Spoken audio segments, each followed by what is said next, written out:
এটা তো একটু পুরোপুরিভাবে একটা বন্দোবস্ত করা হয়েছে। কে কিভাবে থাকবে না থাকবে এটা পুরো বন্দোবস্ত করা হয়েছে। আপনি জানেন যে দখলদার ইউনূস যখন তার ব্যক্তিগত একটি সফরে লন্ডনে এসেছিলেন, তখন সেই সময় সাংবাদিকরা আমাকে এই বিষয়ে জিজ্ঞেস করেছিল যে তিনি যখন এখানে আসেন তখন বিএনপির যে বর্তমান চেয়ারম্যান তার সঙ্গে দেখা করেছিল। আমি বলেছিলাম যে এটা কার? একজন দখলদারের সঙ্গে একজন মানে সাজাপ্রাপ্ত একজন আসামি দেখা করতেছে। এটাই স্বাভাবিক, অস্বাভাবিক না। এবং তারই ধারাবাহিকতায় ২৪-এর তথাকথিত নির্বাচনের মাধ্যমে এটা একটা ক্ষমতার নূতন মেরুকরণ তৈরি করা হয়েছে, বন্দোবস্ত করা হয়েছে। মূলত এই দখলদার ইউনূস এত বেশি অপরাধ করেছে দেশের মানুষের সঙ্গে, দেশের সঙ্গে, দেশের মুক্তিযুদ্ধের চেতনার সঙ্গে, আমাদের স্বাধীনতার সংগ্রামের যে গৌরবগাথা ইতিহাসের সঙ্গে, আমাদের মহান নেতা বঙ্গবন্ধু শেখ মুজিবুর রহমানকে যেভাবে তিনি অপমান অপদস্থ করেছেন, তিনি বুঝতে পেরেছেন যে তার এই পরিণতি ভয়াবহ হবে। তিনি সেই জন্য আরেকজন অপরাধীর সঙ্গে হাত মিলিয়ে, যারা ২১শে আগস্ট গ্রেনেড হামলা করেছে বা এই ধরনের ২০০১ সাল থেকে ২০০৬ সাল পর্যন্ত বাংলাদেশের অর্থনীতি ধ্বংসই করে নাই, বাংলাদেশে সন্ত্রাসবাদ, জঙ্গিবাদ কায়েম করেছিল, যেখানে এমপি থেকে আরম্ভ করে সাধারণ মানুষ, নারী, পুরুষ, শিশু কেউ নিরাপদ ছিল না। তার সঙ্গে একটা শলা পরামর্শ করে এখানে তার একটা সেফ এক্সিট নেওয়ার চেষ্টা করেছেন। কাজে ২৪-এর নির্বাচনের সঙ্গে ২০০৮ সালের নির্বাচনের কোনো তুলনা হয় না। ২০০৮ সালের নির্বাচন সন্ত্রাস, জঙ্গিবাদের বিরুদ্ধে বাংলাদেশের মানুষ রায় দিয়েছে। স্বাধীনতা বিরোধী যেই খালেদা জিয়া কুখ্যাত নিজামী এবং আপনার মুজাহিদিকে তিনি মন্ত্রী বানিয়েছিলেন, এবং আপনারা জানেন যে ২০০১ থেকে ২০০৬ সালে বাংলাদেশে কি পরিমাণ সন্ত্রাসী কর্মকাণ্ড, জঙ্গি কর্মকাণ্ড এবং অর্থনৈতিক লুটপাটের ঘটনা ঘটেছে, এগুলো আমরা জানি। ২১শে আগস্ট গ্রেনেড হামলা সহ। কাজে এই যে সন্ত্রাসবাদ, জঙ্গিবাদ, স্বাধীনতা বিরোধীদের বিরুদ্ধে আমাদের তরুণ সমাজ সহ সমগ্র বাংলাদেশের মানুষ একত্রিত হয়ে সেদিনকে ২০০৮ সালে মাননীয় প্রধানমন্ত্রী দেশরত্ন শেখ হাসিনার নেতৃত্বে যে মহাজোট গঠন করা হয়েছিল, সেই জোটকে রায় দিয়েছিল। সেটা ছিল বাংলাদেশের মানুষের সম্মিলিত সেন্টিমেন্ট। আর ২০২৪ সালের নির্বাচন সম্পূর্ণভাবে মুক্তিযুদ্ধের চেতনা, মুক্তিযুদ্ধ এবং স্বাধীনতা সংগ্রামের ইতিহাসকে পাশ কাটিয়ে তারা একটা বন্দোবস্ত ব্যবস্থা করেছে। কাজেই আমি এই নির্বাচনকে আর ২০০৮ সালের নির্বাচনের সঙ্গে তুলনা করতে চাই না। বরঞ্চ বলতে চাই এই যে একটা পাতানো খেলা হয়েছে, এটা বাংলাদেশের স্থিতিশীলতা ধ্বংস করা হয়েছে। বাংলাদেশের গণতন্ত্রের যে যাত্রা তৈরি হয়েছিল, সেই যাত্রাকে ধ্বংস করা হয়েছে ৫ই আগস্টের ঘটনার মধ্য দিয়ে, তারই ধারাবাহিকতা। এবং এই বাংলাদেশের একটা এই যে স্বাধীনতা বিরোধীর যে উত্থান, সে উত্থান একটা স্থায়ী বন্দোবস্ত করার ব্যবস্থা এই ২৪-এর মাধ্যমে করা হয়েছে। কাজেই এই যে তাদের যে আস্ফালন আমরা দেখতে পাচ্ছি ৫ই আগস্টের পর থেকে, সেটার একটা সাংবিধানিক ভিত্তি তৈরি করার ব্যবস্থা করা হয়েছে। কাজেই এই নির্বাচন বাংলাদেশের মানুষ মানে না। কারণ এই নির্বাচন আমাদের প্রতিষ্ঠার এবং মুক্তিযুদ্ধের স্বাধীনতার সেন্টিমেন্টের বিরুদ্ধে দাঁড়িয়ে হয়েছে। যেখানে স্বাধীনতার প্রতীক নৌকা ছিল না, যেখানে স্বাধীনতার নেতৃত্ব দানকারী সংগঠন বাংলাদেশ আওয়ামী লীগ ছিল না। কাজে এই নির্বাচন গ্রহণযোগ্য নয়। হারুন রশিদ, নির্বাচন গ্রহণযোগ্য নয় এটা যেমন ঠিক আছে, এবং দেশের মানুষ কিন্তু খালিদ মাহমুদ চৌধুরী যেটা বলছিলেন, অনেকে এরকম বলছেন বা বিশ্বাস করেন যে হ্যাঁ এটা একটা বন্দোবস্ত হয়েছে বা ভাগ যোগ করে নেওয়া হয়েছে। বাট যেভাবেই হোক, জামাতের এত সংখ্যক আসন নিয়ে সংসদে যাওয়া, এটা বাংলাদেশের পক্ষে যেই রাজনৈতিক দলটির যে আদর্শ, যেটা আসলে বাংলাদেশের আদর্শের সাথে কিন্তু কনফ্লিক্ট করে, পুরোপুরি সাংঘর্ষিক। তো এটা কি বিএনপির রাজনীতিকে মনে হয় যে সামনে কোণঠাসা করে ফেলবে, নাকি এটাকে তারা লিভারেজ হিসেবে দেখছে? হ্যাঁ, ধন্যবাদ রুমা। ধন্যবাদ খালিদ ভাইকে। দেখুন, আহ, খালিদ ভাই যেটা বলেছেন সেই জিনিসটা আমি একটু যদি যোগ করি, দেখেন বাংলাদেশে 2024 সালে, আমি আপনার প্রশ্নটার উত্তর দিব, আমি একটু ব্যাকগ্রাউন্ডে যাচ্ছি।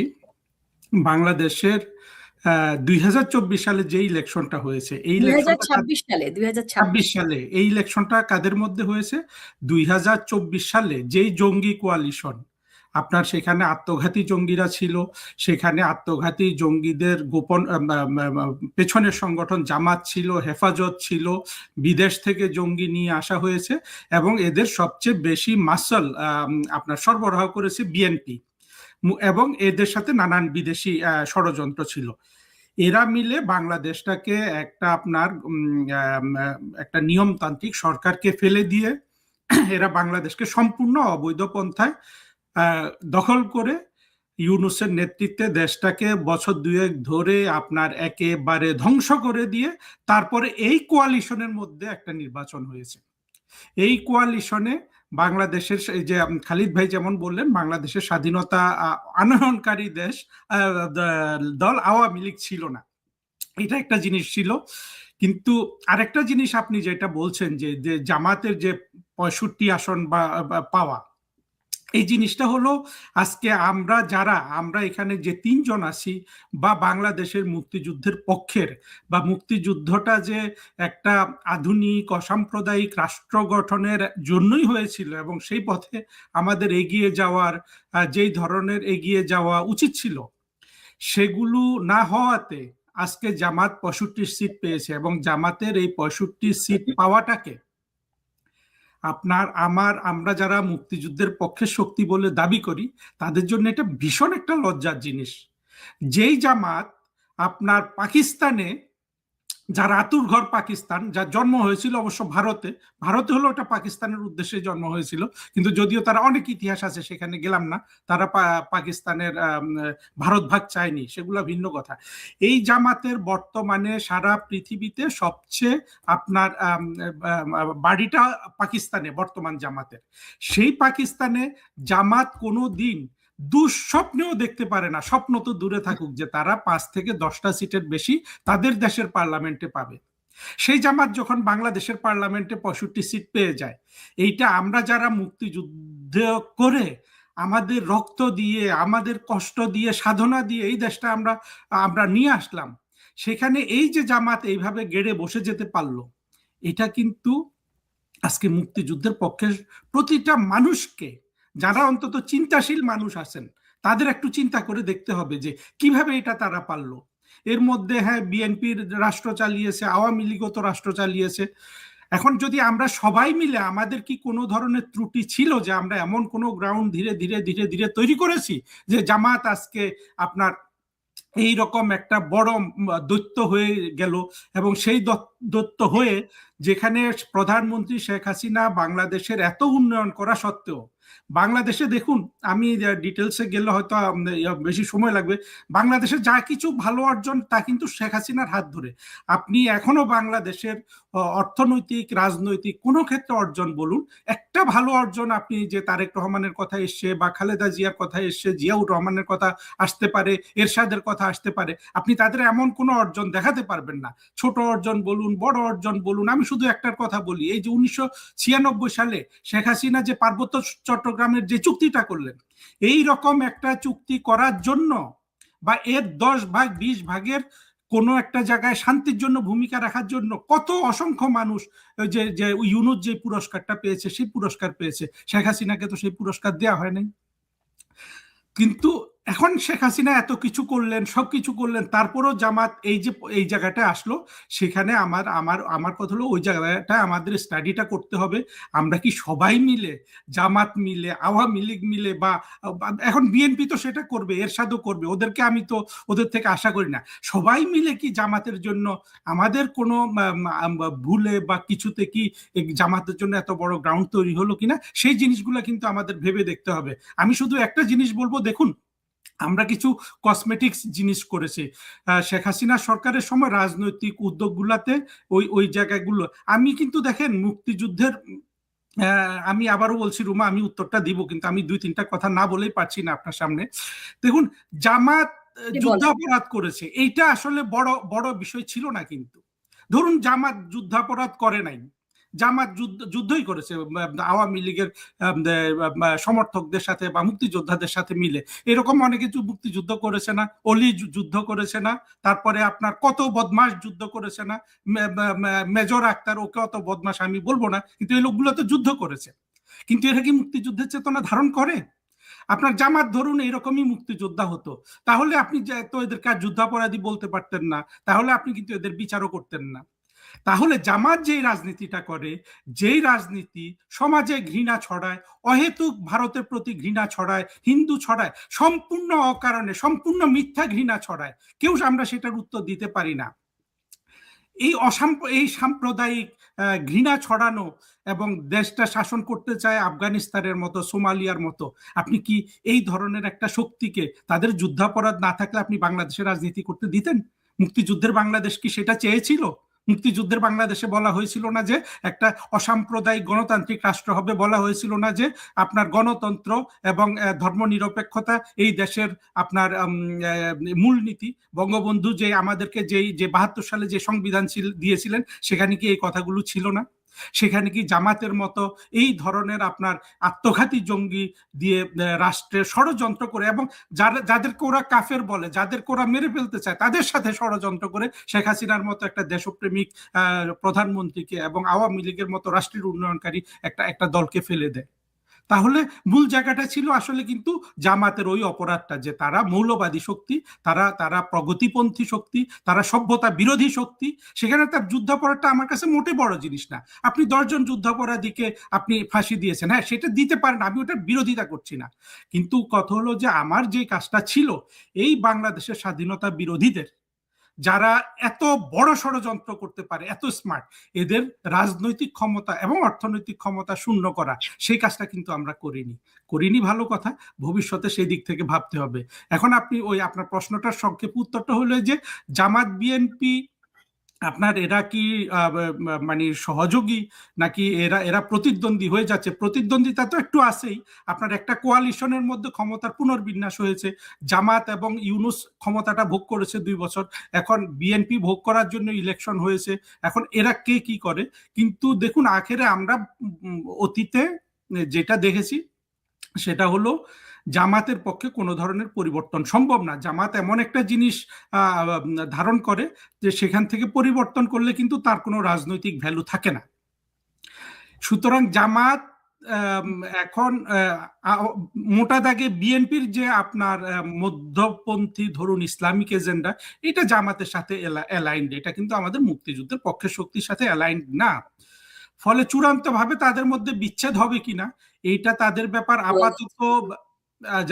আপাতত আমরা যেটা দেখছি যে জামাত রাষ্ট্র ক্ষমতাটা চায়, এবং সেটা এখন বিএনপি তার সাথে কতটা আপনার ভাগাভাগি করবে। ওরা এমন একটা পর্যায়ে এসেছে যে ওদের মধ্যে কিছু মারামারি হবে, কিন্তু দেখবেন আমরা যখন মাঠে থাকবো তখন হয়তো তাদের মধ্যে আবার রিঅ্যালাইনমেন্ট হতেও পারে। কিন্তু আমি আশা করব বাংলাদেশকে যেহেতু আমরা আমাদের মনের মতো করে গড়তে পারিনি, অর্থাৎ একটা আধুনিক আপনার অসাম্প্রদায়িক গণতান্ত্রিক রাষ্ট্র আমরা কিন্তু গঠন করতে পারিনি। সমাজে আপনার যে 1970 সালে যারা আওয়ামী লীগকে ভোট দেয় নাই, সেই মুসলিম লীগগুলো, শুধু জামাতের কথা বলছি না, জামাত তো তখন খুবই ছোট ছিল, সেই মুসলিম লীগগুলো কিন্তু বিএনপিতে জড়ো হয়েছে, এদের ডালপালা হয়েছে, এরা চাইলে বাংলাদেশের রাষ্ট্র ক্ষমতায় চলে আসতে পারে। আমাদের নতুন করে চিন্তা করতে হবে যে এই যে ওদেরও যে একটা বড় সমর্থক গোষ্ঠী আছে, এদেরকে আমরা কিভাবে ডিল করব। সেই ক্ষেত্রে আমি আপনার প্রশ্ন নিয়ে আপনার কথা নিয়ে আসছি।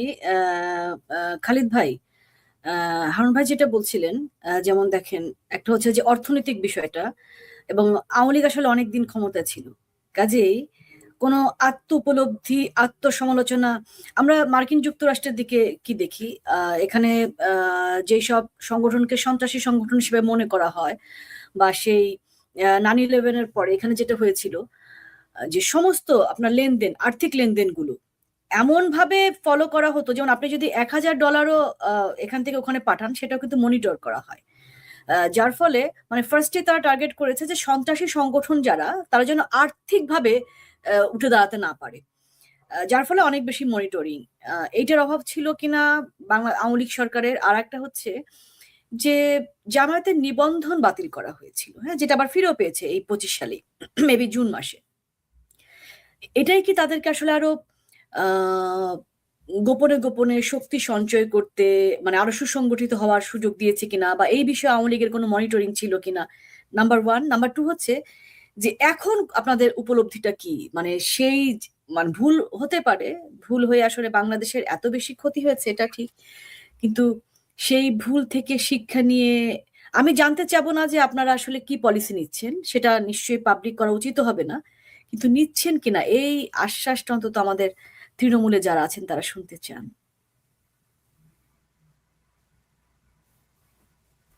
না, রুমা খুব হারুন রশিদ খুব সুন্দর মানে সংক্ষিপ্ত একটা বিশ্লেষণ করেছেন, এবং আপনি সেই সঙ্গে যুক্ত করে দিলেন আমেরিকার যে মেকানিজম। দেখেন, পলিসিটা আমেরিকা হচ্ছে একদম মডার্ন একটা দেশ, মডার্ন টেকনোলজি থেকে আরম্ভ করে সবকিছুই প্রতিদিনই তারা বিকশিত হচ্ছে। তো সেই জায়গাটায় আপনাকে বাংলাদেশের সঙ্গে যদি আপনি পশ্চিমা বা আমেরিকার তুলনা করেন বা অন্য দেশের তুলনা করেন, তাহলে কিন্তু হবে না।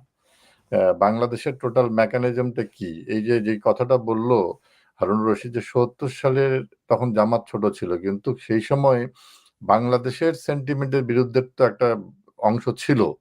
এবং ৭০ সালের নির্বাচনের যদি আমরা দেখি, সেখানে আওয়ামী লীগ মানে একদম নিরঙ্কুশ সংখ্যাগরিষ্ঠতা পেয়েছে, কিন্তু কিছু ভোটার তো আপনার আওয়ামী লীগের বিরুদ্ধে গেছে, এবং তারা কিন্তু 25%।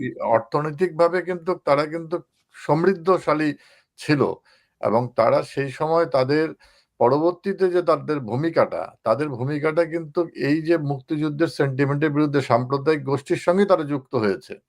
যার যার হচ্ছে মানে প্রথম যেই কথাটা তারা দেখেন, তারা কিন্তু এই যে জিয়াউর রহমানের হাত ধরে তারা এসেছে, যে সাম্প্রদায়িক রাজনীতি পুনঃপ্রতিষ্ঠিত হলো, যেটা আমাদের মুক্তিযুদ্ধের মধ্য দিয়ে যেটা আমরা আমরা যেটা ফয়সালা করে ফেলেছিলাম, সেটা নতুন করে আবার আবির্ভাব করলেন জিয়াউর রহমান, তারই ধারাবাহিকতা এসেছে। আপনাদের মনে রাখতে হবে, জামাতি ধারায়, মৌলবাদী সাম্প্রদায়িক ধারায় কিন্তু এই দেশ ৭৫-এর পরে ২১ বছর শাসন হয়েছে। ৩.৫ বছর যে বঙ্গবন্ধু দেশ দেশ পরিচালনা করেছেন, এটা খুবই অল্প সময়।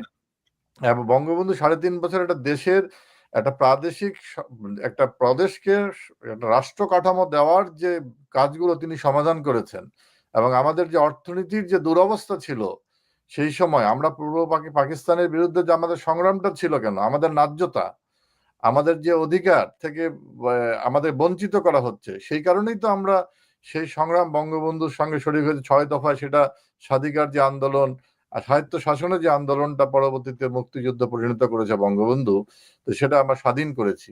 তো এইটা কিন্তু ৩.৫ বছরে কিন্তু এত বড় একটা সমস্যার সমাধান করা সম্ভব নয়, যেখানে একটা রাষ্ট্র কাঠামো তৈরি করা ছিল সব থেকে বড় বিষয়। এবং এর মধ্যেই ৭৫-এর ১৫ই আগস্ট হয়েছে, এবং এরপরে আবার ওই ধারাটাই কিন্তু ২১ বছর দেশ পরিচালনা করেছে। আপনি দেখেন, জিয়াউর রহমান যে ধারায় করেছে, এরশাদ সাহেব সেটাই করেছে, সাম্প্রদায়িক গোষ্ঠীকে উস্কানি দিয়েছে, সাম্প্রদায়িক শক্তিকে সঙ্গে নিয়ে চলেছে, শিক্ষা ব্যবস্থা, অর্থনীতি থেকে আরম্ভ করে সংস্কৃতি সবকিছু কিন্তু আমাদের যে মুক্তিযুদ্ধ, সেটা কিন্তু আপনার হচ্ছে পুরো কন্ট্রোভার্সিয়াল করে দেওয়া হয়েছে।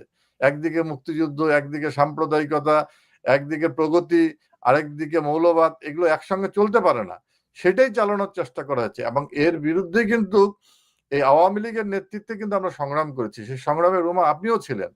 তো কাজেই এবং আমাদের অনেক আত্মত্যাগ এখানে আছে। এবং ৯৬ সালে আসার পরে যেই একটা ধারা তৈরি হয়েছিল, ২০০১ সালের পরে আমি যেটা বললাম প্রারম্ভিক আলোচনা, ২০০১ সালের পরে তো একদম পুরো জঙ্গিদেরকে আমদানি করা হলো। শাহেক আব্দুর রহমান, বাংলা ভাই, এই যে জঙ্গি, একসঙ্গে ৫০০ জায়গায় যে বোমা ফুটানো, আতঙ্কিত করা, গ্রেনেড হামলা করে প্রধান বিরোধী দলের নেতাকে হত্যা করা, এবং অসংখ্য মানুষকে এইভাবে সারা দেশে যে কর্মকাণ্ড পরিচালিত হয়েছে, এগুলো তো বাংলাদেশের মানুষ পরিচিত ছিল না। একটাই কারণ, যে মুক্তিযুদ্ধের এই ধারাটাকে ধ্বংস করে দেওয়ার জন্য। এবং আপনি যে বললেন যে আওয়ামী লীগ ১৫ বছর দেশ পরিচালনা করছে, এই ১৫ বছর আওয়ামী লীগ দেশ পরিচালনা করাতে তো দেশের মানুষ তার সুফল পেয়েছে। যেটা হচ্ছে আপনার হারুন রশিদ বললেন, আওয়ামী লীগ যখনই দেশ পরিচালনা করেছে, এটা এই ভূখণ্ডের মানুষ কিন্তু তার সুফল পেয়েছে। ৫৪ সালে যুক্তফ্রন্টে আওয়ামী লীগ ছিল, তখনও সুফল পেয়েছে, 71-এ আওয়ামী লীগের ভোট দিয়েছে, সেই রাষ্ট্র কাঠামো বঙ্গবন্ধুর স্বাধীন সার্বভৌমত্ব দেশ দিয়েছেন, জাতীয় পতাকা দিয়েছেন, জাতীয় সঙ্গীত দিয়েছেন, আমাদের আত্মপরিচয় দিয়েছেন। 96 সালে মানুষ প্রথমবারের মতো একটা স্বাধীন দেশে আমাদের খাদ্যের স্বয়ংসম্পূর্ণ থেকে শুরু করে একটা দেশের সুস্থ ধারা পরিচালিত হয়েছিল। এবং এই 15 বছরে আপনি দেখেন বাংলাদেশ কোন জায়গায় চলে গেছে। বাংলাদেশ ঈর্ষণীয় জায়গায় গেছে। এগুলো তো আমার কথা না। আমরা কি বারাক ওবামাকে শিখিয়ে দিয়েছিলাম তিনি কেনিয়া গিয়ে বলবেন ডেভেলপমেন্ট দেখতে গেলে, উন্নতি দেখতে গেলে বাংলাদেশে যাও? এটা কি আমরা শিখিয়ে দিয়েছি? আমরা কি বিশ্ব ব্যাংকে বলেছিলাম যে বাংলাদেশের অর্থ, সেই যে সমৃদ্ধ অর্থনীতিকে ম্যাজিক? শেখ হাসিনাকে যা বলা হয়েছিল তোমার এটা ম্যাজিক কি, সে বলেছিল আমার দেশপ্রেম। দেশের মধ্যে প্রেম থাকলে এটা করা যায়। আজকে যে বাংলাদেশ যে দাঁড়িয়ে আছে মাথা উঁচু করে, এটা কিসের উপরে? এটা হচ্ছে আমাদের সেই দেশপ্রেমের উপরে। দেশ পরিচালনা দেশরত্ন শেখ হাসিনা করেছিল। আপনি জানেন যে আমরা তো ভুলে যাচ্ছি যে আমরা যে পদ্মা সেতু করেছি, আপনি তো বিশ্ব ব্যাংক থেকে শুরু করে এই দখলদার ইউনূস এবং বেগম খালেদা জিয়া পর্যন্ত চিঠি লিখেছিলেন বিরোধী দলের নেতা হিসেবে অর্থায়ন না করার জন্য। কিন্তু মাননীয় প্রধানমন্ত্রী দেশরত্ন শেখ হাসিনা কার উপরে ভরসা রেখেছিলেন? বাংলার মানুষের উপরে। তার দেশপ্রেম ছিল, সাহসিকতা ছিল, এবং তিনি সফল হয়েছেন এবং সমগ্র পৃথিবীকে তিনি তাক লাগিয়ে দিয়েছেন। এবং দেখেন তিনি যখন বিশ্ব ব্যাংকের কনফারেন্সে যোগ দিলেন তখন তিনি কি নিয়ে গিয়েছিলেন? তিনি পদ্মা সেতুর একটি ছবি নিয়ে গিয়েছিলেন, যেটা বিশ্ব ব্যাংকের প্রেসিডেন্টকে তিনি দিয়েছিলেন। এটা হচ্ছে শুধু ছবি না, এটা বাংলাদেশের মাথা উঁচু করে দাঁড়ানোর একটা প্রতীক। 50 বছরে বাংলাদেশ যে স্থাপনা, যে গর্বের যে স্থাপনা, সেটা পদ্মা সেতু। এটা তো শেখ হাসিনা করেছেন এই 15 বছরে। আমি বলি তো কাজে এই যে আওয়ামী লীগের আপনি কথা বললেন, আমাদের ভুলটা কোথায়? দেশের মানুষ কি শিক্ষাটা দোরগোড়ায় পৌঁছে দেওয়া কি আমাদের ভুল? দেশের মানুষের দারিদ্রতা দূর করা কি আমাদের ভুল? যেখানে 42% দারিদ্রতা ছিল সেখানে আমরা 18% নিয়ে এসেছিলাম, অতি দারিদ্রতা 5% এসেছিল। এটা কি আমরা এই যে কমিয়ে এনেছি, এটা কি আমাদের ভুল? ঘরে ঘরে বিদ্যুৎ দেওয়াটা কি ভুল? বাংলাদেশের টেকনাফ থেকে তেঁতুলিয়া পর্যন্ত রেল কাঠামো গড়ে তোলা কি ভুল? বাংলাদেশের যে একটা কানেক্টিভিটিটা একদম হাতের মুঠায় নিয়ে আসাটা, এটা কি ভুল? পুরো বাংলাদেশকে ডিজিটালাইজ করা কি ভুল? প্রত্যেকটি শিশুকে বিনামূল্যে বই দেওয়াটা কি ভুল? আমরা মাতৃত্বকালীন ভাতা থেকে আরম্ভ করে এতগুলো ভাতা দিয়ে যে আমাদের সামাজিক যে একটা নিরাপত্তা বলয় তৈরি করা, এটা কি আমাদের ভুল? আমাদের ব্যুরোক্রেসিকে আরো বেশি শক্তিশালী স্কিল করার জন্য যে পরিকল্পনা, একাডেমিগুলোকে আরো ডেভেলপ করে, এটা কি আমাদের ভুল? আপনি ফরেন মিনিস্ট্রিতে কাজ করেছেন, আমাদের যে ডিপ্লোম্যাটিক জোনে যারা কাজ করে তাদেরকে আরো বেশি সমৃদ্ধ করার যে পরিকল্পনা, সেটা কি মাননীয় প্রধানমন্ত্রীর ভুল? দেশপ্রেম তৈরি করা দেশের মানুষের মধ্যে, এটা কি ভুল? আপনি বলেন। এই যে কাজগুলো করে, এখন এই ভুলের জন্য কি আমাকে ক্ষমা চাইতে হবে? আপনি বলে যে 5ই আগস্টে এই ঘটনার জন্য আমাদের ভুল স্বীকার। কাকে? একটা নির্বাচিত সরকারের দায়িত্ব হচ্ছে দেশের মানুষকে নিরাপত্তা দেওয়া, জানমালের নিরাপত্তা দেওয়া। আপনার হচ্ছে আমাদের বিটিভি, আমাদের জাতীয় সম্প্রচার কেন্দ্র পুড়িয়ে দিল, বন্ধ করে দিল, মেট্রো রেল বন্ধ করে দিল, এলিভেটেড এক্সপ্রেসে আগুন ধরিয়ে দিল, সারা ঢাকা শহরে একটা জঙ্গি সন্ত্রাসী হামলা করলো। সেটাকে প্রতিরোধ করার দায়িত্ব কি সরকারের নাকি জঙ্গিদের? সেই কাজটা মাননীয় প্রধানমন্ত্রী করেছেন, সেটা ভুল। আজকে আমরা কি দেখলাম? আইসিটিতে যে জাজমেন্টটা দেওয়া হলো যে শেখ হাসিনা নাকি বিটিভি ভবন পুড়িয়ে দিয়েছে, মেট্রো রেলে আগুন দিয়েছে, মানুষ এই কারণে তার বিরুদ্ধে জাজমেন্ট দেওয়া হলো। কাজেই আজকে এটা তো পুরোপুরি একটা নাটক সাজানো হয়েছে। ওই যে ইউনূস বলল না, আপনার ওয়াশিংটন ডিসিতে না কোথায় ইউএনএ গিয়ে বলল না যে একটা সুপরিকল্পিত পরিকল্পনার মাধ্যমে এটা করা হয়েছে। তো এই তো এটা পার্ট। আমরা এখন দেশবাসীর কাছে তো সবকিছু হয়ে গেছে। এই কোটার নামে আমাদের সুস্থ ছাত্রদেরকে ব্যবহার করে আজকে ছাত্রদের কোন শিক্ষার নিরাপত্তা আছে? কোন শিক্ষা প্রতিষ্ঠানে কোন নিরাপত্তা? শিক্ষকদের কোন নিরাপত্তা আছে? যেই শিক্ষকরা সেদিনকে আন্দোলন করেছিল, ঢাকা বিশ্ববিদ্যালয়ের বিভিন্ন বিশ্ববিদ্যালয়ের শিক্ষকরা, আজকে তাদের কোনো মান মর্যাদা আছে? আজকে শিক্ষকের ঘাড়ের বিশ্ববিদ্যালয়ের শিক্ষকের ঘাট ধরে একজন কনস্টেবল তাকে টেনে নিয়ে যাচ্ছে, কোনো মর্যাদা নাই। আজকে আমার স্কুলের কলেজের শিক্ষকরা ক্লাসরুমে যেতে ভয় পায়। কোথায় গেল কোটা? কোথায় গেল মেধা? আছে কোথায়? আছে কেন? এইসব এই বৈষম্য যারা নেতৃত্বে, তাদের বিরুদ্ধে কেন হাজার হাজার কোটি টাকার দুর্নীতির আজকে অভিযোগ উঠছে? কেন তারা আজকে কেন এই মব সন্ত্রাস বাংলাদেশে ছিল এইসব করেছে? তো এগুলোর কারণ এগুলো এগুলোকে আপনি লাইসেন্স দিবেন, আর মাননীয় প্রধানমন্ত্রী দেশকে এই মর্যাদার জায়গায় নিয়ে গেল, এইরকম সমৃদ্ধির জায়গায় নিয়ে গেল, তার জন্য তাকে ক্ষমা চাইতে হবে। তো কাজেই আওয়ামী লীগ ভুল করেনি। আওয়ামী লীগ দেশের মানুষের মান মর্যাদা, যে আমাদের যে সুপ্রিম একটা যে দেশ, যেখানে যে আমাদের স্বাধীনতার যে সুখ, আমি যেটা বলেছি, স্বাধীনতার সুখটা তো আমরা মাননীয় প্রধানমন্ত্রী দেশরত্ন শেখ হাসিনার নেতৃত্বে পেয়েছি, যতটুকু পেয়েছি। এর আগে তো আমাদের স্বাধীনতার সুখ কেউ দিতে পারে নাই। আমাদের যে ফান্ডামেন্টাল রাইট, যেটা মৌলিক যে 5টি যে বিষয়, অন্ন, বস্ত্র, বাসস্থান, চিকিৎসা, শিক্ষা, এটা কে দিয়েছে? আপনি বলেন, পূর্ববর্তী কোন সরকার দিয়েছে, কোন নেতা দিয়েছে? এটা দেশরত্ন শেখ হাসিনা দিয়েছে। তিনিই তো চোখে চোখ রেখে কথা বলেছেন। আজকে বলা হয় যে দিল্লি না ঢাকা, ঢাকা ঢাকা। তো দিল্লির সঙ্গে যে আমরা যে দাসত্ব করেছি, যে দাসত্বের একটা, এখানে একজন ডিপ্লোমেট এখানে আছেন, যে আমরা যে কোনো দেশের সঙ্গে চুক্তি হলে আমাদের ফরেন মিনিস্ট্রির মাধ্যমে হয়। আজ 18 মাসে একটা পর্যন্ত ট্রিটি মানে চুক্তি ভারতের সঙ্গে আমাদের হয়েছে, গোলামি চুক্তি, দাসত্বের চুক্তি দেখাতে পারলো না তো। এগুলা কোথার কথা? এটা সাম্প্রদায়িক একটা সৃষ্টি। আমাদের 90% মুসলিম কান্ট্রির সেন্টিমেন্টকে নিয়ে তারা ভারত বিরোধী একটা, কি হলো না তো। আজকে মির্জা ফখরুল কি বলছে? ভারত আমাদের প্রকৃত বন্ধু। আজ থেকে 18 মাস আগে কি বলেছে? ঢাকা না দিল্লি বলেছে। তো কাজেই এই যে মিথ্যাচার, এই যে স্বার্থবাদী রাজনীতি, এই স্বার্থবাদী রাজনীতির বিরুদ্ধেই তো শেখ হাসিনা রাজনীতি করেছেন। এই মিথ্যাচারের বিরুদ্ধেই তো আমাদের আওয়ামী লীগ রাজনীতি করেছে।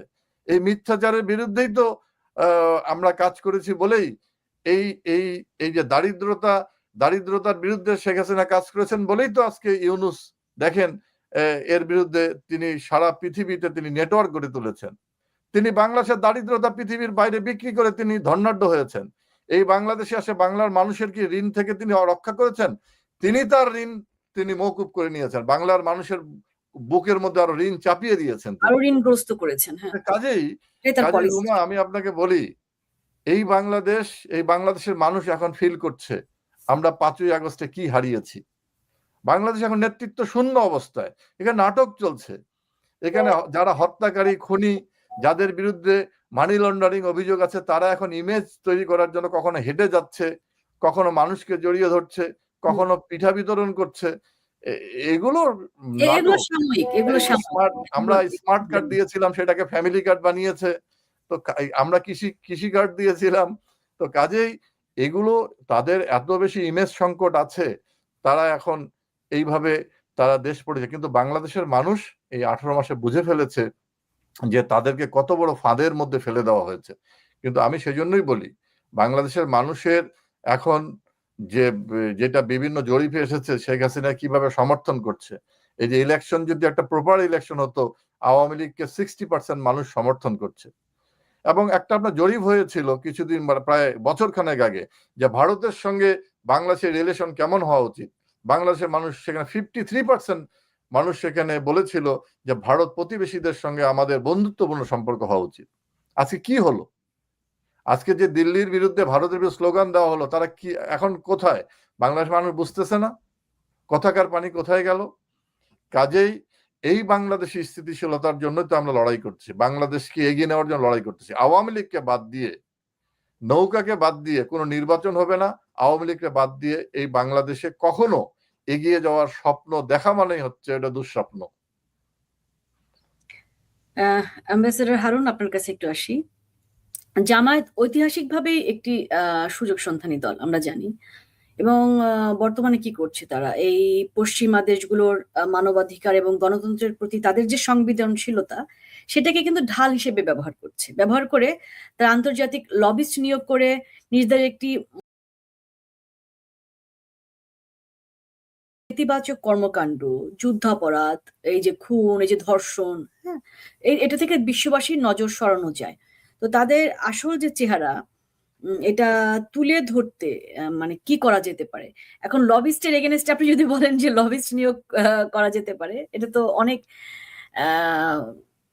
টাকার ব্যাপার। এবং এটা আওয়ামী লীগ সরকার, আমি বলবো যে পারে নাই বলে কিন্তু জামায়াতের যে আসল চেহারা, এটা জানছে, কিন্তু ঠিক ওইভাবে জানছে না। এটা আসলে জাতিসংঘ বলেন, মার্কিন যুক্তরাষ্ট্র বলেন, ইইউ বলেন, সেখান থেকে আসা উচিত এই দলটাকে সন্ত্রাসী সংগঠন হিসেবে নিষিদ্ধ করার জন্য। তো আমরা কি করতে পারি? দেখুন রুমা, আমি ওই যে জায়গাটা আরেকটু 2-3টা লাইন বলতে চাইছিলাম সেটা বলি, তারপরে এই বিষয়টাতে আসি। আমি যেখানে শেষ করছিলাম যে বাংলাদেশ আজকে যে অবস্থায় দাঁড়িয়েছে, এটার আপনার দুই ধরনের সলিউশন হতে পারে। একটা হলো যে বাংলাদেশে একটা দ্বিদলীয় গণতান্ত্রিক ব্যবস্থা পুনর্গঠনের চেষ্টা করা হতে পারে, যেটা এরশাদের পতনের সময় একটা চেষ্টা ছিল।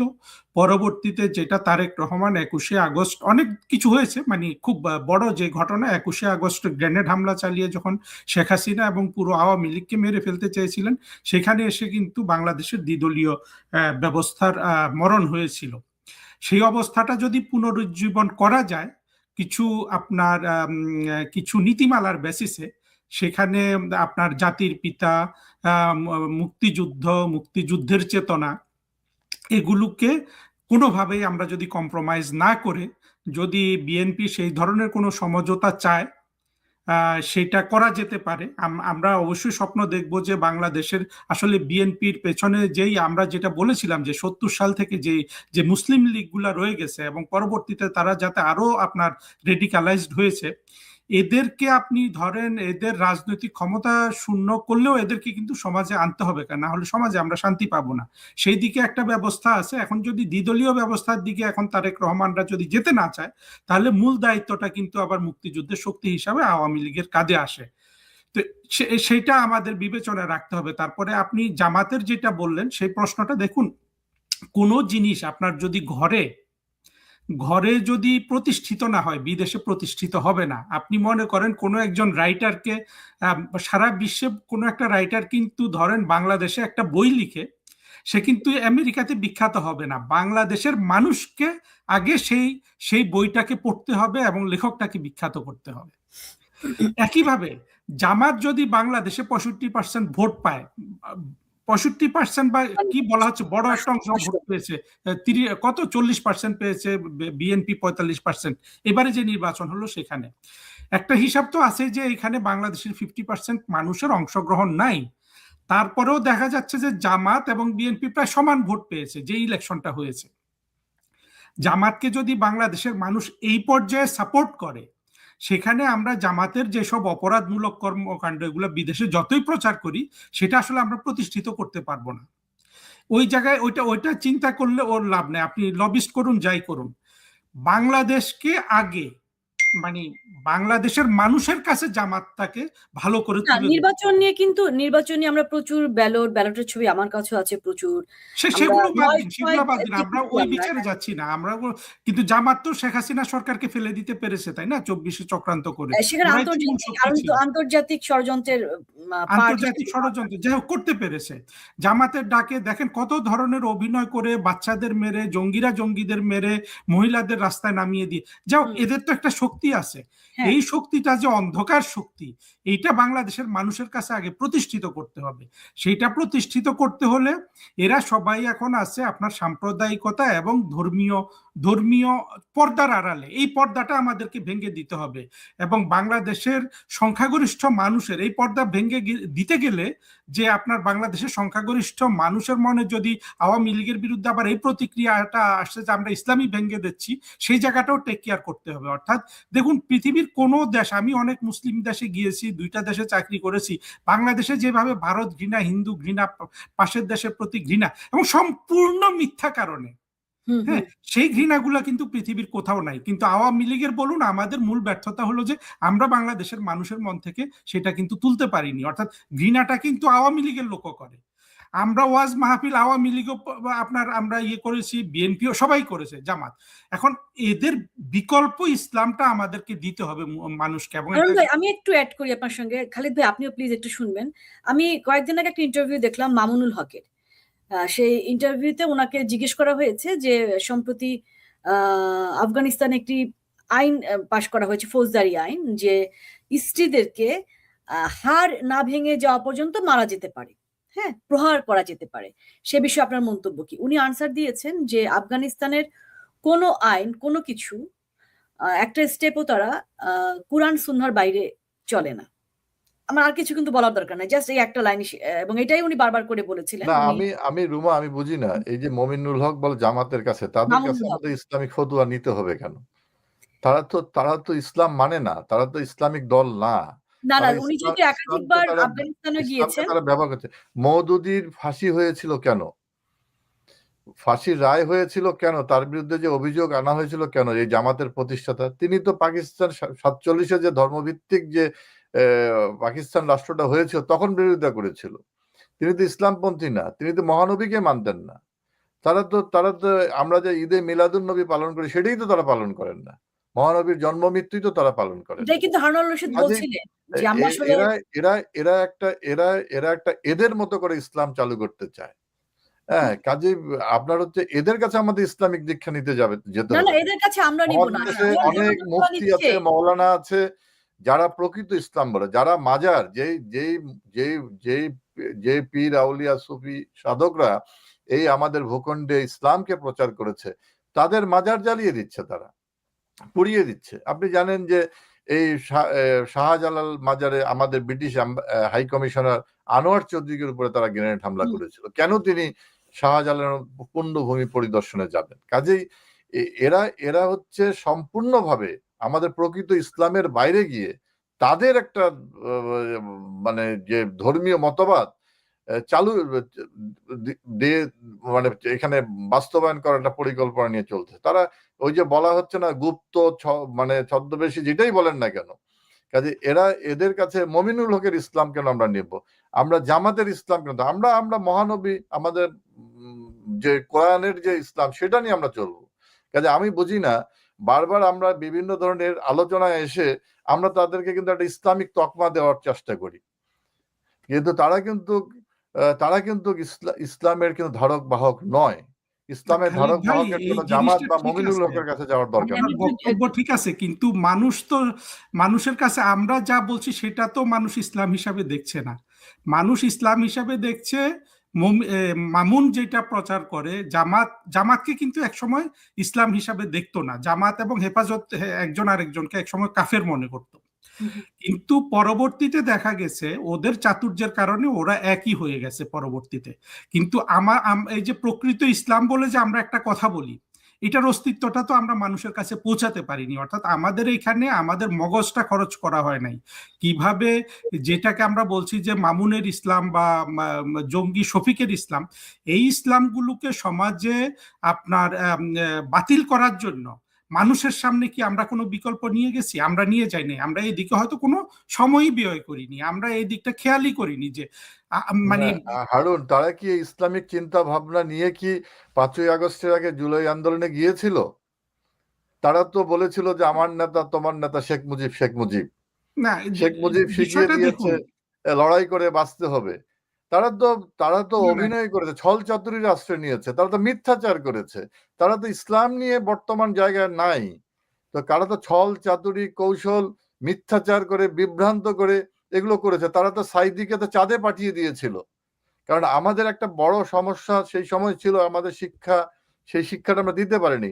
জাতির পিতা বঙ্গবন্ধু শেখ মুজিব প্রকৃত ইসলামটাকে শিক্ষা দেওয়ার জন্য ইসলামী ফাউন্ডেশন করেছিল, কারণ সেই সময় আমাদের বাংলায় কোনো প্রকাশনা ছিল না। আমাদেরকে হয় উর্দু না হলে হচ্ছে আরবিতে পড়তে হতো, আমরা পারতাম না। কারণ তিনি 71 সালের মুক্তিযুদ্ধের সময় এই ধ্বজাধারী যারা এই জামাতিদের ভূমিকা, ইসলামের নামে যে ব্যভিচার, এটা দেখেছেন, এবং সেই জন্যই তিনি প্রকৃত ইসলামিক শিক্ষাটার জন্য তিনি একটা বন্দোবস্তের ব্যবস্থা, কিন্তু সেগুলো তো পরবর্তী রাজনৈতিক কাজে ব্যবহার করেছে। আজকে তো আমাদের দুর্ভাগ্য ঠিক হচ্ছে আছে, এটাই। এগুলোর কথা সত্য, কিন্তু মূল বিষয় হলো যে বিকল্প ইসলামটাকে হাজির করার কোনো চেষ্টা আওয়ামী লীগের তরফ থেকে আমরা দেখিনি, বা তারা এখন জিনিসটা এমন পর্যায়ে চলে গেছে শুধু কথা দিয়ে হবে না, আপনাকে দিতে হবে। এবং পৃথিবীতে কোনো শান্তিপূর্ণ মুসলমান দেশ নাই যেখানে ইসলামটাকে এইভাবে আপনার জঙ্গিদের হাতে ছেড়ে দেয়া হয়। যেখানেই শান্তি বিরাজ করছে সেখানে রাষ্ট্র থেকে ইসলামটাকে কন্ট্রোল করা হয়। প্রতিটা দেশে, আপনি মালয়েশিয়া যান, সৌদি আরব যান, আপনি মরক্কো যান, মিশরে যান, সব দেশে ইসলামটা কিন্তু রাষ্ট্র কন্ট্রোল করে। আমাদেরও সেইভাবে চিন্তা করতে হবে, এবং সেই চিন্তাটা, অর্থাৎ আমরা যতই বলি যে ওদেরটা ইসলাম না, কিন্তু মানুষ তো ওদের ইসলামটাকে গ্রহণ করছে। আপনি দেখেন কাজী ইব্রাহিম সারাদিন মিথ্যা কথা বলে, এই যে আমির হামজা সারাদিন মিথ্যা কথা বলে, তারপরে মানুষ কিন্তু ওরা ওয়াজ করলে লাখে লাখে চলে যায়। তাহলে আমাকে একটা গভীরভাবে ভাবতে হবে না যে এদের ওয়াজে যে লাখে লাখে মানুষ যাওয়া, মানে এখন মানুষকে তো ঘরে বন্ধ করে রাখা যাবে না। তবে আমি এটাও জানি যে এটা বিনোদন হিসাবে যাচ্ছে। আপনি যদি সাহস করে ওই আমির হামজার ওয়াজের পাশে আপনি যদি একটা নাটক দেখান, দেখবেন আপনি যদি কাউকে বাধা না দেন, আমির হামজার ওয়াজে কিন্তু কেউ যাবে না, মানুষ কিন্তু নাটক দেখতে যাবে। অর্থাৎ মানুষের বিনোদনের জায়গাটা তো আমির হামজার ওয়াজ কিন্তু ওদের কাজে দেয়নি, কাজে দেয়নি বলেই তারা কিন্তু ছাত্রদেরকে নিয়ে মিথ্যাচার ব্যভিচার করেছে, কৌশলের আশ্রয় নিয়েছে এবং তাদের ওইসব কাজে দেয়নি।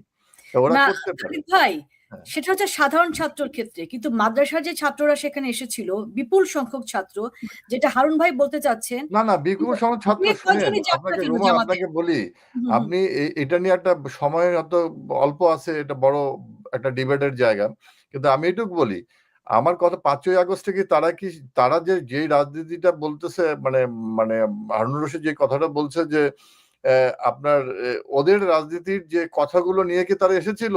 না, তারা তো আসেনি। তারা তো আপনার হচ্ছে, আমি তো দেখেছি, আমি তো সরকারে ছিলাম, আমি তো দেখেছি যে তারা হচ্ছে প্রধানমন্ত্রীর সঙ্গে যোগাযোগ করার চেষ্টা করেছে, কথা বলার চেষ্টা করেছে, এবং তারা 27-28 তারিখের পর থেকে তারা যে কথাগুলো, তখনও তার 30 তারিখেও তারা বঙ্গবন্ধুর পক্ষে স্লোগান দিয়েছে, 30 তারিখও দিয়েছে। তো কাজেই আপনার কথাটা হচ্ছে ওদের যে মতবাদ, এটা তো বাংলার মানুষ গ্রহণ করে নাই। যদি গ্রহণই করতো, তা 90% এই যে মুসলমানের দেশ, তা অনেক আগেই দখল হয়ে যেত। 75-এর পর থেকে তারা চেষ্টা করতেছে, তারা এটা না, তারা ছলে বলে কলে কৌশলে এই রাষ্ট্র কাঠামো দখল করে যেটা করতে চেয়েছিল। তারা কি 5ই আগস্টে কি ইসলাম কায়েম করেছে?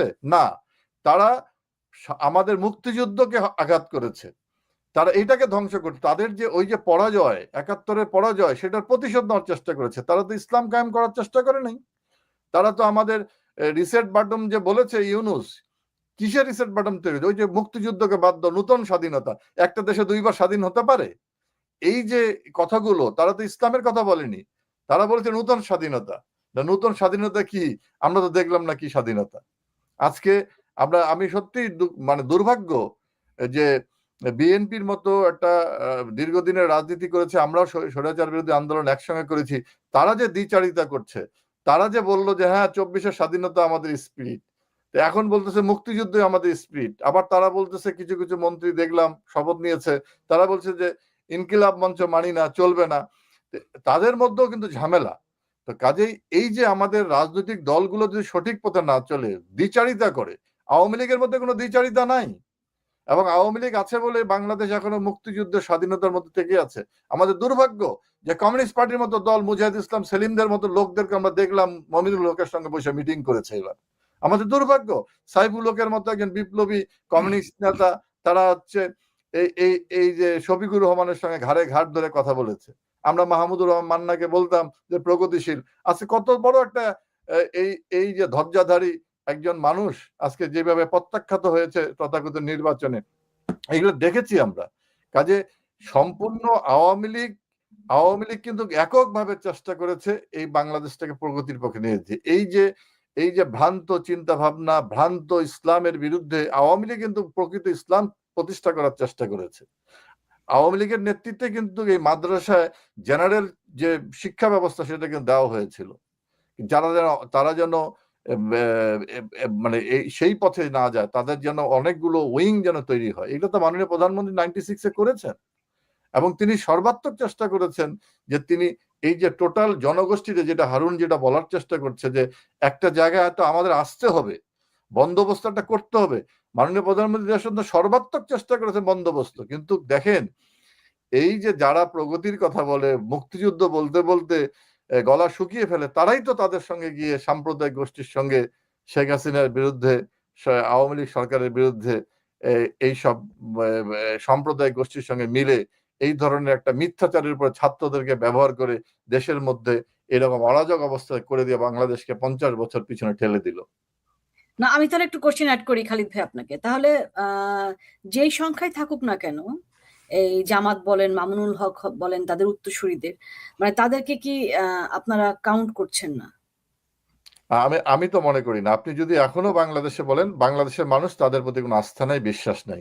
আপনি এখনো যদি বাংলাদেশের প্রকৃত রায়ের যদি নিতে চান, একদম অবাধ নিরপেক্ষ যদি একটা রায় নিতে চান, আপনি দেখবেন সেই রায় আওয়ামী লীগের পক্ষে থাকবে, মুক্তিযুদ্ধের পক্ষে থাকবে, স্বাধীনতার পক্ষে থাকবে।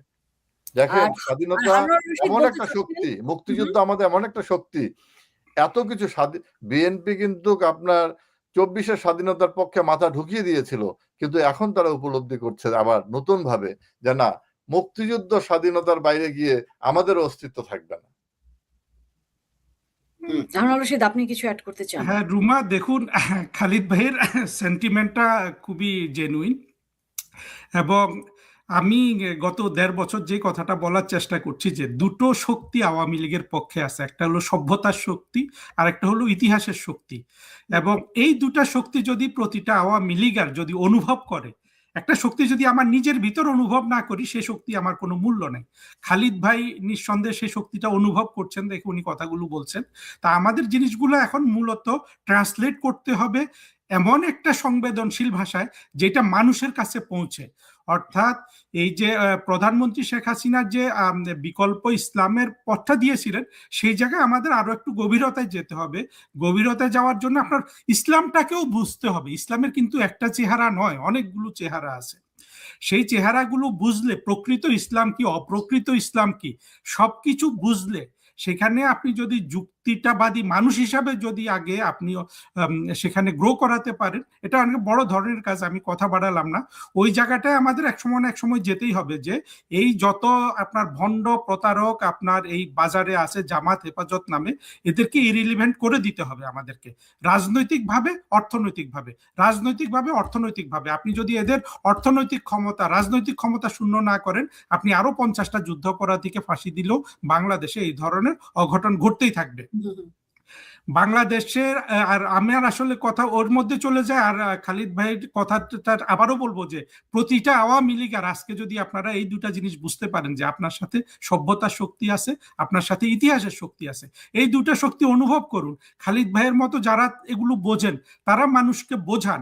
এবং আজকে দেখেন আমাদের কত 1 কোটি আওয়ামী লীগার, যদি আমাদের আওয়ামী লীগের সমর্থক ধরেন 10 কোটি আছে, তার মধ্যে 1 কোটি যদি চিন্তাশীল মানুষ থাকে, সেই 1 কোটি মানুষ, সেটা আমাদের প্রধানমন্ত্রী শেখ হাসিনার তরফ থেকে বা যারা নেতারা আছেন, খালিদ ভাই, আমাদের যারা এখন আমাদের ফিল্ডে যারা সংবেদনশীল কথা বলতে পারছেন, আমাদের অনেকে আছে, নাম বলতে চাই না, অনেকে আবার বাতিলের পর্যায়ে আছে, সবাই মিলে যদি আমরা উৎসাহিত করি, আওয়ামী লীগ থেকে যদি একটা নীতিমালা না, একটা সবাইকে একটা অনুপ্রেরণা দিই যে একজন মানুষ আরেকজন মানুষকে বোঝানোর দায়িত্ব নিন, যে প্রতারণা করে সবকিছু করে ইউনুসের মতো একটা একটা একটা আন্তর্জাতিক টাউট এবং দত্ত বাংলাদেশটাকে আজকে যে পর্যায়ে নিয়ে আসলো, বাংলাদেশের আজকে অর্থনীতি যে পর্যায়ে, হ্যাঁ, শেখ হাসিনার একেবারে কষ্টে শিষ্টে দিল্লি 22 ঘন্টা 20 ঘন্টা কাজ করে একটা একটা সুজলা সফলা দেশ, একটা একটা সাজানো গোছানো দেশকে যে ধ্বংস করে দিল, সেটা প্রতিটা মানুষ, এই অবুঝ মানুষগুলা শুধু অকারণে ভারত ঘৃণা করে, অকারণে আপনার হিন্দু ঘৃণা করে,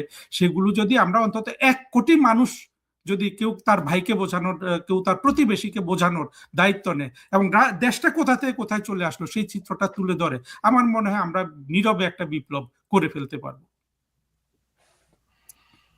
খালিদ ভাই কিছু যুক্ত? আমি হারুন রশিদের সঙ্গে সম্পূর্ণভাবে একমত। আমরা যদি এটা উপলব্ধির মধ্যে আনতে পারি যে নীরব বিপ্লব, এটা আমি গত 1 বছর যাবৎ বলে আসতেছি যে আমাদের দেশের মানুষ মানে খুব অল্প সময়ের মধ্যে বুঝে ফেলেছে। আমাদের 75-এর 15ই আগস্টের যে হত্যাকাণ্ড, সেটা বুঝতে অনেক সময় লেগেছিল আমাদের, কিন্তু এই 5ই আগস্টের ঘটনা মানুষের কিন্তু বুঝতে সময় লাগেনি যে কত বড় প্রতারিত হয়ে গেছে। কাজে আমরা যদি এই উপলব্ধিটা শুধু পৌঁছে দিতে পারি, সাহসটা যদি সঞ্চারিত করতে পারি, যেই সাহসের কথাটা বললো, সভ্যতা এবং ইতিহাসের সাহসটা, শক্তিটা যদি আমরা ছড়িয়ে দিতে পারি, তাহলে ডেফিনেটলি আমাদের একটা বিপ্লব হয়ে যাবে এদের বিরুদ্ধে। এতে কোনো সন্দেহ নেই। এবং আমি কিন্তু দেখতে পাচ্ছি রুমা, আমি কিন্তু দেখতে পাচ্ছি, এবং যেই পথে বাংলাদেশ এগিয়ে যাচ্ছে, এটা কোথা থেকে কি হবে, এটা এটা আমরা হয়তো মানে বুঝতে পারতেছি না কোথায় কি হবে, এবং এটা হবেই। যে মুক্তিযুদ্ধকে মুছে ফেলার চেষ্টা করেছিল না, মুক্তিযুদ্ধকে আঁকড়ে ধরার চেষ্টা করতেছে কেন? কারণ তারাও বুঝতে পেরেছে যে এটা বাদ দিয়ে হবে না। কাজে দেশের যে মাননীয় প্রধানমন্ত্রী যেটা বললেন যে তিনি এত পরিশ্রম করে দেশের মানুষকে যে সুখ এবং শান্তিটা দিয়েছিলেন, নিরাপত্তাটা দিয়েছিলেন সর্বক্ষেত্রে, যে শান্তির যে একটা বাতাস প্রবাহিত হচ্ছিল বাংলাদেশে, সেই জায়গা থেকে যে মানুষ যে ধীরে ধীরে বঞ্চিত হচ্ছে, আরো যে এটা মানে ঘনীভূত হচ্ছে, এই ঘনীভূত জায়গা থেকে কিন্তু নতুন একটা সূর্যোদয়ের সম্ভাবনা তৈরি হয়ে যাবে। না, সেটা আসলে মানুষ একটা হচ্ছে ঠেকে শেখা, যেটা আমরা দেখতে পাচ্ছি যে সে যখন প্রবলেম ফেস করেছে, সে যখন দেখতে পাচ্ছে বিশেষ করে নির্বাচনের আগে জামায়াতের নারীদের প্রতি তার যে মনোভাব সেটা বেরিয়ে গিয়েছিল, এটা লুকিয়ে রাখতে পারেনি, যার ফলে আমরা দেখেছি যে দেশের নারী সমাজ ব্যাপকভাবে বিপুলভাবে তাদের বিরোধিতা করেছে বা তারা এটা নিয়ে প্রতিবাদ করেছে, প্রতিবাদে ঝাঁপিয়ে পড়েছে। কিন্তু আওয়ামী লীগ রাজনৈতিক দল হিসেবে অথবা বাংলাদেশ রাষ্ট্রের আসলে প্রতিষ্ঠাতা দল হিসেবে যারা প্রতিষ্ঠা করেছে, আওয়ামী লীগ আসলে নিজেদেরকে কিভাবে গোছাচ্ছে, মানে আপনারা দেশে যাওয়া বলেন, এলাকায় যাওয়া বলেন, বাংলাদেশে ফিরে যাওয়া বলেন, আবার যে মানুষ তো আপনাদের চায় দেশের শুধু তৃণমূল না, আমাদের যদি 5 কোটি সমর্থকের বাইরেও 5-6 কোটি ধরেন সমর্থক আছে আওয়ামী লীগের, এর বাইরেও যারা একটা অংশ আছে না, যারা ঠিক ওরকম ভাবে কোনো রাজনৈতিক দলকে সমর্থন করে না, তারাও কিন্তু ফিল করছে, ফেস করছে প্রবলেম গুলো। সেই জায়গা থেকে মানে আওয়ামী লীগ আসলে কতটা নিজেকে তৈরি করছে? দেখেন, আওয়ামী লীগের শক্তি তো জনগণ, এবং জনগণ বাংলাদেশে জনগণও মনে করে যে তাদের নিরাপত্তার শক্তি হচ্ছে আওয়ামী লীগ। আওয়ামী লীগ ফিরে আসার কোনো বিষয় নাই তো। আওয়ামী লীগ তো বাংলাদেশে আছে। আওয়ামী লীগ তো 18 মাস বলা হয়েছিল যে আওয়ামী লীগ আর রাজনীতিতে প্রাসঙ্গিক না। আওয়ামী লীগ কত প্রাসঙ্গিক, যে এই যে একটা ভাগ বাটোয়ারার নির্বাচন করলো সেখানেও কত বড় প্রাসঙ্গিক, এটাও তো প্রমাণিত হয়েছে। যে আওয়ামী লীগকে বাদ দিয়ে বাংলাদেশের রাজনীতি কখনো এগিয়ে যেতে পারে না। আওয়ামী লীগ খুবই শক্তিশালী জায়গায় আছে। ওই বললাম যে একটা অবাধ নিরপেক্ষ যদি একটা ম্যান্ডেটের ব্যবস্থা করা হয়, আপনি দেখবেন বাংলাদেশের মানুষ কিভাবে ভোট দেয়। এই কারণেই তো আওয়ামী লীগকে পরিকল্পিতভাবে বাইরে রাখা হয়েছে। এবং আপনাকে বলি, এই যে আজকে আওয়ামী লীগের উপরে যে আইনগত যে ইয়েটা চাপিয়ে দেওয়া হয়েছে, নিষেধাজ্ঞা চাপিয়ে দেওয়া হয়েছে, যে আইন এই যে শক্তি দিয়ে আমি যখন একটা সমালোচনা করতেছি, তখন আমি যখন একটা সন্ত্রাসী বলতেছি, জঙ্গিকে জঙ্গি বলতেছি, অপরাধীকে অপরাধী বলতেছি, দুর্নীতিবাজকে দুর্নীতিবাজ বলতেছি, বা এই ধরনের অপকর্ম, তখন আমার বাড়িঘর জ্বালিয়ে দেওয়া হচ্ছে, আমার আমার আমার সহায় সম্পত্তি সবকিছু নিয়ে নেওয়া হচ্ছে, এবং রাষ্ট্র সেটাকে নেতৃত্ব দিচ্ছে। এগুলো যদি না থাকে তাহলে আপনি দেখবেন বাংলার মানুষ কোন দিকে যায়। এই যেগুলো না থাকে, আপনি যেটা বলতে ফিরে আসবে, আওয়ামী লীগ আছে, আওয়ামী লীগের শক্তি তো জনগণ। আপনি কেন আমার দিকে তাকাচ্ছেন? কেন আমার দিকে তাকাচ্ছেন? আমরা কেউ থাকবো না, কিন্তু বাংলাদেশ আওয়ামী লীগ এই দেশ মাতৃকার জন্য থাকবে। আমরা তো ব্যক্তিরা তো আজকে আছি কালকে নাই, কেউ থাকবো না, কিন্তু বাংলাদেশ আওয়ামী লীগ থাকবে এই দেশ মাতৃকার জন্য। বাংলাদেশ আওয়ামী লীগ বাংলাদেশেই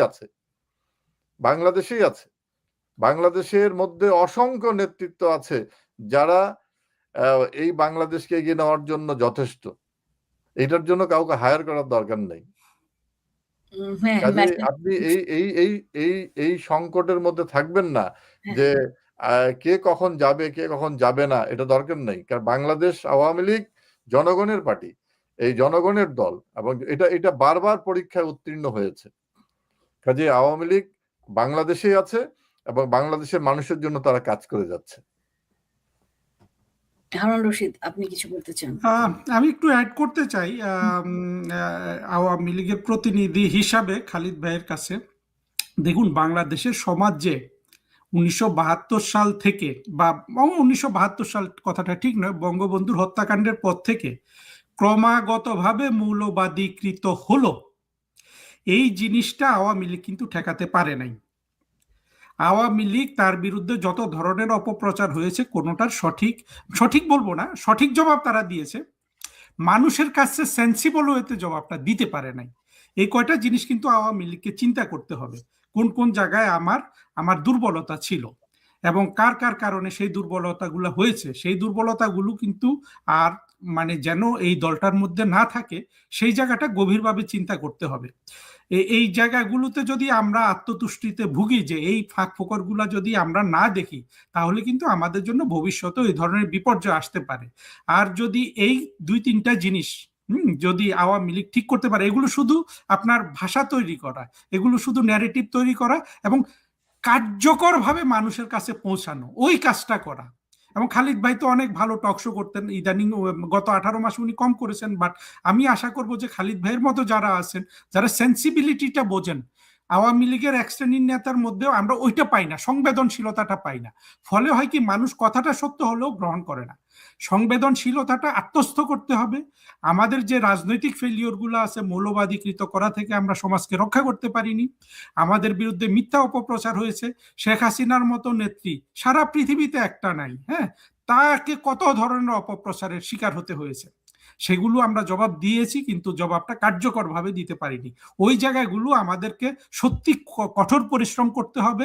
সেই জন্য হয়তো রুমা, আমি, আপনি, খালিদ ভাই আজকে এখানে আমাদের যা যা ঘাটতি ছিল সেগুলো পূরণ করলে আমি দৃঢ়ভাবে খালিদ ভাইয়ের মতো বিশ্বাস করি বাংলাদেশে আওয়ামী লীগের চেয়ে তো শক্তিশালী কোনো দল নাই। কারণ হলো বাকি সবার বিরুদ্ধে হলো সভ্যতা এবং আপনার যে ইতিহাস, এই দুইটা বিএনপির বিরুদ্ধে, এই দুইটা সব জঙ্গি সংগঠনের বিরুদ্ধে।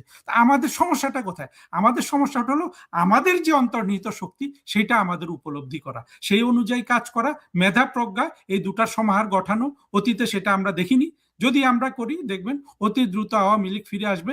এবং এটা অত্যন্ত জরুরি জননেত্রী শেখ হাসিনার মাধ্যমে ফিরে আসা, কারণ এটার উপর অনেক কিছু নির্ভর করছে, যেটা আজকের অনুষ্ঠানে বলার আমার সুযোগ নেই, ভবিষ্যতে যদি সুযোগ দেন বলবো। তবে আমি খুবই আশাবাদী, এবং খালিদ ভাইদের মতো মানুষ তারা যদি ওই কয়েকটা জায়গায় আমাদের যে দুর্বলতাটা ছিল, যে কমিউনিকেশনের দুর্বলতা, আমাদের যে মৌলবাদীকৃত সমাজকে আমরা যে মৌলবাদকরণ থেকে রক্ষা করতে পারিনি, সেই জিনিসগুলো নিয়ে যদি ওনারা ভাবেন এবং সেখানে যদি অনেক উচ্চতর জ্ঞানের সমাহার করেন এবং মানুষের কাছে পৌঁছানোর আমরা যদি চেষ্টা করি, দেখবেন আমাদেরই বিজয়। না, কিছু বলবেন? হারুন, আপনি ঠিকই বলেছেন। আমাদের কিছু আচরণগত কিছু ত্রুটি ছিল, এটা অস্বীকার করার কোনো উপায় নেই। আমরা কমিউনিকেশন লেভেলটা আমাদের খুব দুর্বল হয়ে গিয়েছিল। জনগণের সঙ্গে আমাদের আচরণগত কারণে জনগণ এত কিছু ডেভেলপমেন্ট, এত কিছু করার পরে দেশের জন্য আমাদের আচরণগত কারণে মানুষের মধ্যে কিছুটা হয়তো ক্ষোভ তৈরি হয়েছিল, যেটা সুযোগ আমাদের প্রতিপক্ষরা নিয়েছে। কাজেই এই জিনিসগুলো তো ডেফিনেটলি আপনি যেটা কথা বললেন সেগুলা উপলব্ধির মধ্যে আনতে হবে। আমি তো বলবো না যে আমরা একদম ত্রুটি মুক্ত ছিলাম, অবশ্যই আমাদের মধ্যে ত্রুটি ছিল। না হলে আমরা কেন বুঝতে পারলাম না এত বড় একটা কনস্পিরেসি হয়ে যাচ্ছে দলের মধ্যে সরকারের বিরুদ্ধে? কোন জায়গায় গাফিলতি গুলো, কারা আমাদের সরকারের এত কিছু সুফল ভোগ করার পরে কারা এই ধরনের পিছন দিকে ছুরি চালালো, কারা সরকারের কাছ থেকে কোন জায়গায় আপনার হচ্ছে এই দুর্বলতাগুলো আমরা বুঝতে পারি না। এগুলো তো আমাদের দুর্বলতা আছে, কাজে এগুলা কাটিয়ে ওঠার জন্য আরো বেশি স্কিলড হতে হবে। পরবর্তীতে দায়িত্ব যখন আমাদের কাছে আসবে সেই জায়গাগুলো অনেক সচেতন হতে হবে। আমরা সঠিক জায়গায় হয়তো সঠিক মানুষটাকে বসাতে পারি নাই, এটাও একটা দুর্বলতা। অনেকে হয়তো আমরা যেই চেয়ারে বসিয়েছি সেই চেয়ার সঠিকভাবে কাজ করে নাই, এবং তার ফলশ্রুতিতে অনেক কিছু ঘটনা ঘটেছে। অনেক সময় দেখা যায় যে ওয়ার্ল্ডের বেস্ট টিম আমরা দেখেছিলাম, ব্রাজিলকেও এক সময় তার নিজের মাঠে জার্মানির কাছে 7 গোল খেতে হয়েছে। তো কাজেই এরকম হয় অনেক সময়। কাজে এই এই এই এই যে দুর্বলতাগুলো কাটিয়ে ওঠার দায়িত্ব ডেফিনেটলি আপনি যেটা বললেন, এটা তো আমাদের আত্মোপলব্ধিটাকে নিয়ে আসতে হবে আগে। কেন এটা হলো? শুধু অন্যের ঘাড়ে দোষ চাপিয়ে দিয়ে নিজেকে নিরপরাধ করাটা তো সঠিক নয়। কেন ছাত্রদেরকে হত্যা করলো, আবু সাইদকে হত্যা করলো, মুগ্ধকে হত্যা করলো, হত্যা আমাদের উপর চাপিয়ে দিল, কারা করলো? আমি বলেছিলাম আপনার 27শে জুলাই আপনি খেয়াল করবেন যে এই আবু সাইদকে হত্যা করেছে কারা, এটা তদন্ত করা দরকার। পুলিশের পোশাক পরে তাকে আজকে তো পরিষ্কার প্রতিটা লাশ তুলে এনে যত বছর পরে হোক এদের এটা তো পরিষ্কার। কাজে এই দুর্বলতা কাটিয়ে উঠে আমাদেরকে এই জায়গাগুলো আরো বেশি স্কিল করতে হবে। মেধার কোনো বিকল্প নাই, এবং আপনি যেটা বলেছেন সঠিক জায়গায় সঠিক মানুষকে সেখানে আর একটা জিনিস আছে যেটা আমি খুব দুর্বল অনুভব করেছি সেই জায়গাটায়, মানে আওয়ামী লীগের পক্ষ থেকে বা মুক্তিযুদ্ধের পক্ষের শক্তি থেকে। দেখুন, ইতিহাস আর সভ্যতার শক্তি, আমি যেটা বললাম, এই শক্তিটা যাদের সাথে নাই তারা কিন্তু কূটনীতি করতে পারে না। তারেক রহমান বলুন, আমরা ইউনূসের আমলে দেখেছি সব ট্রানজেকশনাল, দেশ সত্যি সত্যি বিক্রি করে দিচ্ছে। আওয়ামী লীগের পক্ষে আপনার যেহেতু সভ্যতা আছে এবং ইতিহাস আছে, আওয়ামী লীগের জন্য দক্ষ কূটনৈতিক শক্তি তৈরি করা সম্ভব। সেই দিকটা কিন্তু গুরুত্বপূর্ণ ভাবে দেখতে হবে। অতীতে কিন্তু আমরা সেটা দেখিনি। আওয়ামী লীগের কূটনীতিটাকে অত্যন্ত বলিষ্ঠ করতে হবে এবং এই জন্য এখনই কাজ শুরু করে দেওয়া দরকার আমাদের। আসলে আমরা রাস্তায় না নামতে পারলেও আমরা তো ঘরে বসে বসে অনেক কাজ করতে পারি, সেই দিকটাও কিন্তু একটু খেয়াল রাখতে হবে। না, ধন্যবাদ আপনাদের দুজনকে। আমাদের একদম সময় শেষ পর্যায়ে।